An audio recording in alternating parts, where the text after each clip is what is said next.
হঠাৎ বন্যা পরিস্থিতির তীব্র আকার ধারণ করেছে ফেনী অঞ্চলে। সবচেয়ে ভয়াবহ অবস্থা দাঁড়িয়েছে ফেনীর ফুলগাজী, পরশুরাম ও ছাগলনাইয়া উপজেলায়। বন্যার পানিতে তলিয়ে গেছে বাড়িঘর, রাস্তাঘাট, ফসলি জমি, ভেসে গেছে পুকুর। এখনও হাজারো মানুষ পানিবন্দী অবস্থায় রয়েছে এসব জায়গায়।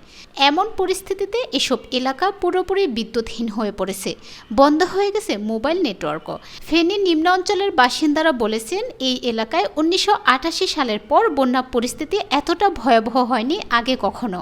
ভারী বৃষ্টি ও ভারত থেকে আসা পানিতে ফেনীর মুহুরী, কহুয়া ও সিলোনিয়া নদীর পানি বিপদসীমার অনেক উপর দিয়ে প্রবাহিত হচ্ছে।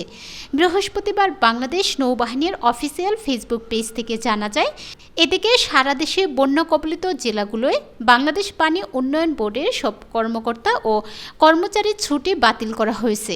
তাদের নিজ নিজ কর্মস্থল থেকে দায়িত্ব পালন করতে বলা হয়েছে। বুধবার পাওবির এক সংবাদ বিজ্ঞপ্তিতে এমন নির্দেশনা দেওয়া হয়েছে। উল্লেখ্য, বন্যা পরিস্থিতির অবনতি হয়েছে ভারতের ত্রিপুরা রাজ্যে। বন্যায় সেখানে এখন পর্যন্ত 7 জনের মৃত্যু হয়েছে।